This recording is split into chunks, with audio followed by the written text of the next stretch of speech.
آتهم ضعفين من العذاب والعنهم لعنا كبيرا ওই সমস্ত কাফেররা বলবে রব্বুল আলামিন ও আমাদের পালনকর্তা আমাদের প্রভু আতিহিম দিফাইনি মিনাল আযাব রব্বুল আলামিন তাদেরকে আপনি ডবল শাস্তি দিয়ে দেন তাদেরকে কি শাস্তি দেন আওয়াজ দেন ডবল শাস্তি দেন ওয়াল আনহুম লা'নান কাবীরা রব্বুল আলামিন তাদেরকে আপনি লানত করেন মহান লানত অভিসম্পাত করেন মহা অভিসম্পাত এখানে সূরা আহজাবের আয়াত আমার বন্ধুগণ তাহলে দেখা যায় যে নেতার কথা চললে ইসলাম মতো চলা যায় না যে নেত্রীর কথা চললে মুহাম্মাদুর রাসূলুল্লাহ সাল্লাল্লাহু আলাইহি ওয়াসাল্লামের আদর্শের মোতাবেক চলা যায় না আমার বন্ধুগণ যে সমস্ত ব্যক্তিরা ওই নেতার কথায় চলবে নেতার কথায় উদ্ঘোষ করে চলবে আল্লাহ পাককে অস্বীকার করবে কোরআনকে অস্বীকার করবে ইসলামকে অস্বীকার করে চলবে ওই সমস্ত মানুষ যাবে জাহান্নামে ওই নেতা নেত্রীরাও যাবে জাহান্নামে কথা বলেন ঠিক না ঠিক আমার বন্ধুগণ সূরা বনী ইসরাঈলের মধ্যে 70 কি 71 নম্বর আয়াতের মধ্যে আল্লাহ পাক রব্বুল আলামিন বলেন ইয়াউমা নাদউ কুল্লা উনাসিন বিইমামিহিম কিয়ামতের মাহশরের দিনে তাদের নেতা সহ প্রত্যেক মানুষকে ডাকা হবে সুবহানাল্লাহ বলেন বিইমামিহিম তাদের নেতা সহ তার মানে হলো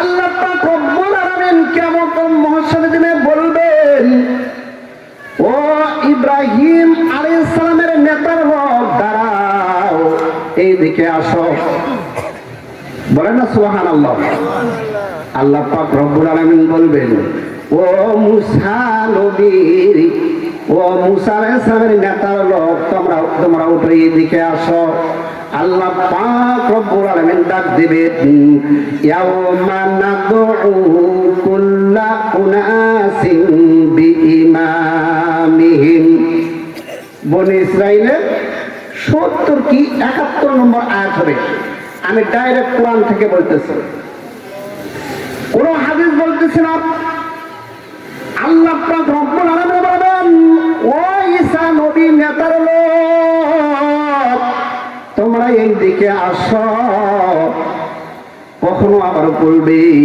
ও মুহাম্মাদুর রাসূলুল্লাহ সাল্লাল্লাহু আলাইহি ওয়াসাল্লামের নেতার লোক এই দিকে আসো আল্লাহ ডাক দিবে বন্ধুগণ যারা আজীবন মুহাম্মাদুর রাসূলুল্লাহ সাল্লাল্লাহু আলাইহি ওয়াসাল্লামকে নেতা হিসেবে মেনেছিল ওই সমস্ত মানুষরা মুহাম্মাদুর রাসূলুল্লাহর সঙ্গে কিয়ামতের মহাশরের দিনে উঠবেন বলেন সুবহানাল্লাহ লিল্লাহি তাকবীর আল কোরআনের আলো এখন সংসদে জ্বালাতে হবে ভয় আছে আরে বন্ধু ভয় আছে নাকি বলেন বলেন আল কোরআনের আলো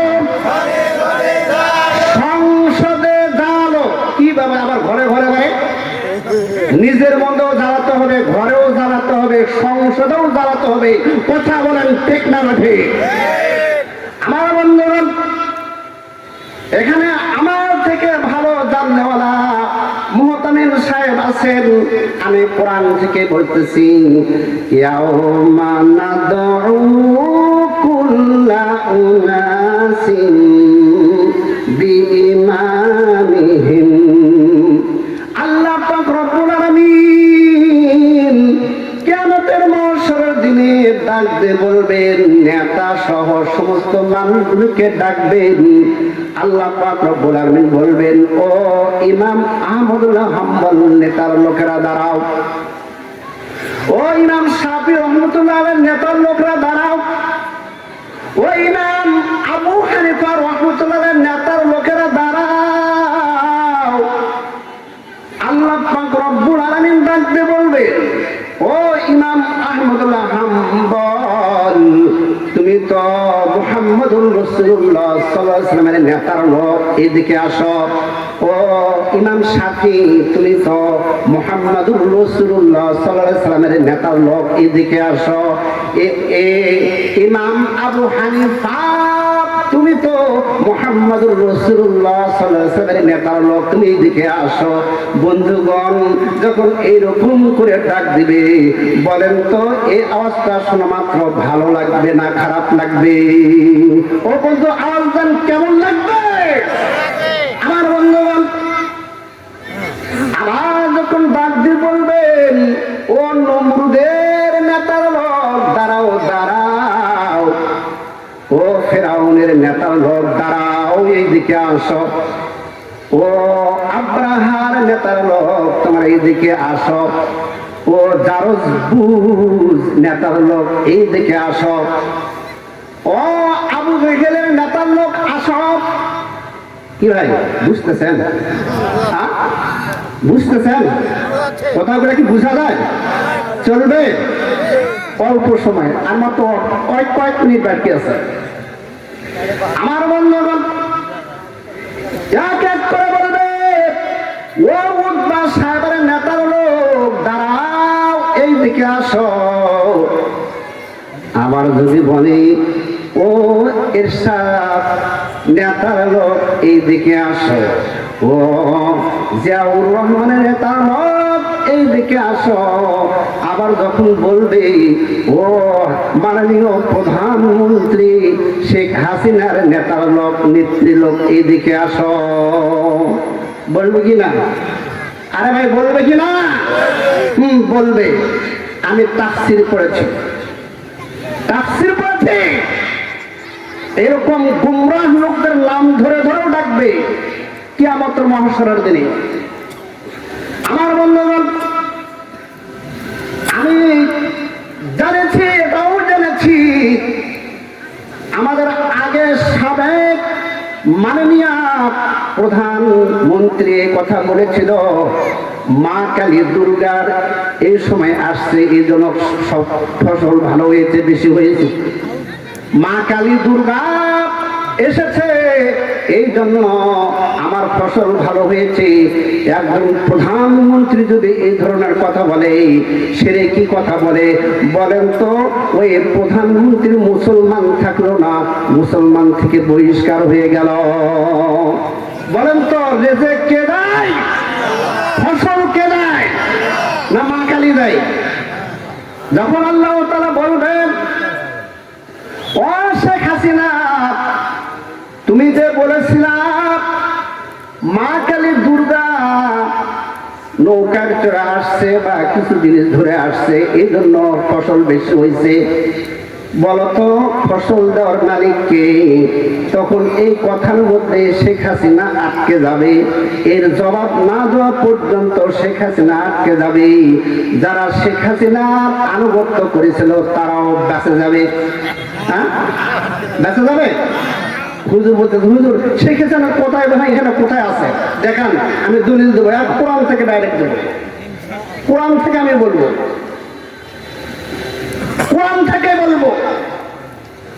যদি মাননীয় প্রধানমন্ত্রী আগে ছিল সাবেক, তিনি যদি তওবা করে ইসলামের দিকে ফিরে আসে, তাহলে আওয়ার বাত হয়, আওয়ার বাত হয়, অন্য কথা। তওবার দরজা আল্লাহ পাক রব্বুল আলামিন কিয়ামত পর্যন্ত খোলা রাখছেন, বলেন সুবহানাল্লাহ। কি জন্য কিয়ামত? এই জন্য কিয়ামত পর্যন্ত খোলা রাখছে, আমাদের শত্রু, প্রধান শত্রু, দুশ্মন কে বলেন তো? শয়তান। কে বলেন? শয়তান।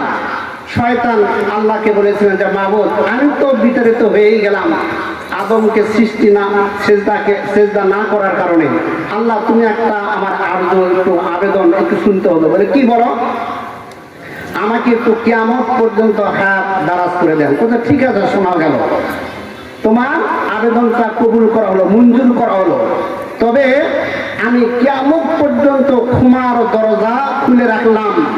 কোন বান্দা যদি তোমার ওয়াসওয়াসায় পড়ে, তোমার ওয়াসওয়াসার কারণে শিরকি গুনাহ করে, কোরআন থেকে বিচ্যুত হয়ে যায়, ইসলাম থেকে যদি দূরে সরে যায়, আমার সঙ্গে যদি শিরিক করে, তারপর আমার কাছে যদি মাপ চাই, শিরকি গুনাহ থেকে যদি মাপ চাই, আমি আল্লাহ পাক রব্বুল আলামিন সমস্ত গুনাহগুলি মাফ করে দিয়ে তাকে জান্নাতে দান করব। বলেন সুবহানাল্লাহ, লিল্লাহি তাকবীর।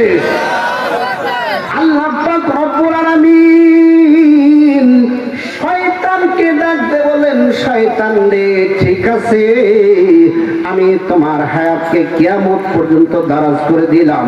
তোমার ওয়াসওয়াসার কারণে যদি কোনো বান্দা কবিরা গুনাহ করে, শিরকি গুনাহ করে, জুলুম করে, অত্যাচার করে, নবীকে গালি দেয়, কোরআনকে গালি দেয়, আমি আল্লাহকে যদি গালি দেয়, তারপরেও যদি আমার দিকে যদি আমার কাছে ক্ষমা চাই, আমার কাছে যদি মাফ চাই, তওবাতুন নাসুহা যদি করে নাই, আমি আল্লাহ পাক রব্বুল আলামিন তার জিন্দেগীর সমস্ত গুনাহ খাতা মাফ করে দিব।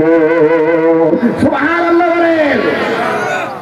আমার বন্ধুগণ, আমি অনেক দূর চলে আসছি। আল্লাহর নবী বলেছেন, আত্তাইবু মিনাজ যামবি কামান লা যামবালা, গুনাহ থেকে তওবাকারী ব্যক্তি যেমন তার আমলনামায় কোনো গুনাহ নাই। বলেন সুবহানাল্লাহ। আমার বন্ধুগণ, হাদিস শরীফের মধ্যে আসছে, আল মারউ মা মান আহাব্বা, দুনিয়াতে যাকে যে ব্যক্তি মহব্বত করবে, ভালোবাসবে, কিয়ামতের মাহশরের দিনে তার সঙ্গে তার হাসর হয়ে যাবে। বলেন সুবহানাল্লাহ। দুনিয়াতে যদি আমাদের হুজুরের সঙ্গে মহব্বত হয়, দুনিয়াতে যদি আমরা হুজুরদের সঙ্গে যদি মহব্বত রাখি, হাফেজদের সঙ্গে যদি আমাদের ভালোবাসা হয়ে যায়, আলেম ওলামাদের জন্য যদি আমাদের ভালোবাসা হয়ে যায়, হক্কানি আলেমের সঙ্গে যদি আমাদের আন্তরিকতা মহব্বত হয়ে যায়, হক্কানি ওলামায়ে কেরাম কিয়ামতের মাহশরের দিনে যেই জায়গায় থাকবে, আল্লাহ পাক রব্বুল আলামিন আমাদেরকে সেই জায়গায় রাখবেন। বলেন সুবহানাল্লাহ, লিল্লাহি তাকবীর। আলেম ওলামা যেখানে আমরা থাকবো, সেখানে আমরা চাই তো নাকি? ইনশাআল্লাহ। ছোট্ট একটা ঘটনা বলি। আমার বন্ধুগণ, এক ব্যক্তি, অনেক ধনাত্মশালী ব্যক্তি, সবাই মাত্র গোয়ালদার মাদ্রাসায় 3 দিন লেখাপড়া করছে। আওয়াজ দেন, কয় দিন লেখাপড়া করছে? বুঝা যায়? আমার বন্ধুগণ, 3 দিন লেখাপড়ার পর তার বাবা মারা গেছে। বাবার এই সংসারটা ধরে রাখছে। বয়স বেশি হয়ে গেছে, বিবাহ করছে। বিবাহ করার পরে মাশাআল্লাহ নামাজ কালাম সবকিছু পড়ছে, কোরআন পড়ছে। তিনি যখন মারা যান, মারা যাওয়ার পরে তার কবরস্থ হয়ে গেছে। ধনী মানুষের জানাজার মধ্যে ধনী লোক আসে, কথা বলেন ঠিক না ব্যাঠিক? এক ব্যক্তির পকেটে 10,000 টাকার নোটের এরকম বান্ডিল ছিল।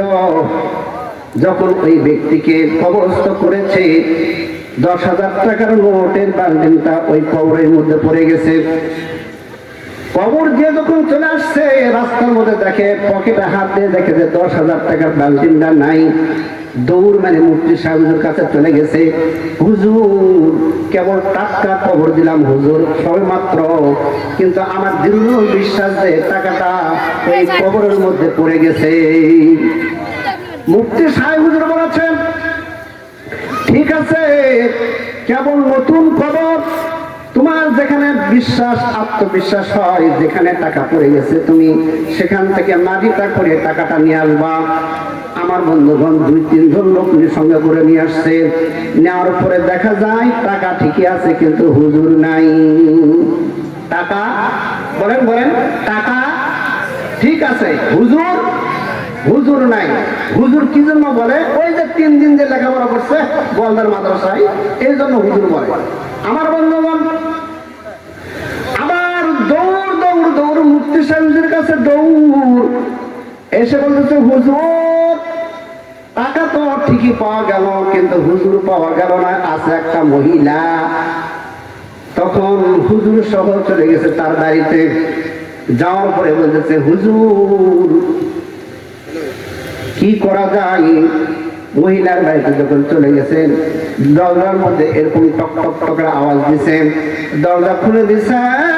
হুজুরের বিবিকে জিজ্ঞাসা করছে, বলো তো মা, তোমার স্বামী কি আমল করেছিল? তখন হুজুরের বিবি বলে, হুজুর ও মুফতি সাহেব, হুজুর যখন ফরজ গোসল হয়ে যাইতো তখন আমার স্বামী বলতো খ্রিস্টানের ধর্ম ভালো, খ্রিস্টান ধর্মের মধ্যে গোসল ফরজ হয় না। নাউজুবিল্লাহ বলেন। হুজুরদের আর বুঝতে বাকি নাই, যেহেতু তার গোসল ফরজ হওয়ার পর বলছিল যে খ্রিস্টানের ধর্মই ভালো ছিল, এই যে খ্রিস্টানের ধর্ম যে ভালো ছিল, এই জন্য বলার কারণে আল্লাহ পাক রব্বুল আলামিন রাগান্বিত হয়েছে। এই জন্য তার মুসলমানের কবরে রাখেন নাই, খ্রিস্টানের কবরে রেখেছে। বলেন নাউজুবিল্লাহ। ঘটনাক্রমে যেই মহিলা মুসলমানের কবরে আল্লাহ পাক রব্বুল আলামিন আসছে, ওই মহিলা গোপনে গোপনে নামাজ পড়েন, গোপনে ইসলামকে ভালোবাসেন, নবীকে ভালোবাসেন, এই কোরআন কারীমকে ভালোবাসেন। যখন হিন্দুরা খ্রিস্টানরা যখন খ্রিস্টানরা তাকে যখন ঘুরে ঘুরে কবরস্থ করেছে, আল্লাহ পাক রব্বুল আলামিন ওই মহিলাকে ঈমানের বদৌলতে ওই মুসলমানের কবরে ট্রান্সফার করেছে। বলেন সুবহানাল্লাহ, লিল্লাহি তাকবীর। সে আল্লাহ তাআলা আছে না নাই? এ ভাই আছে না নাই? আমার কথা কি বুঝা গেছে বাবাজি? তাহলে আমরা যদি এরকম খ্রিস্টানদেরকে যদি আমরা মহাব্বত করি, হিন্দুদেরকে যদি আমরা মহাব্বত করি, সাঁওতালকে যদি আমরা মহাব্বত করি, গারোদেরকে যদি আমরা মহাব্বত করি, বলেন তো মৃত্যুর পর আমাদের স্থান কোথায় হবে?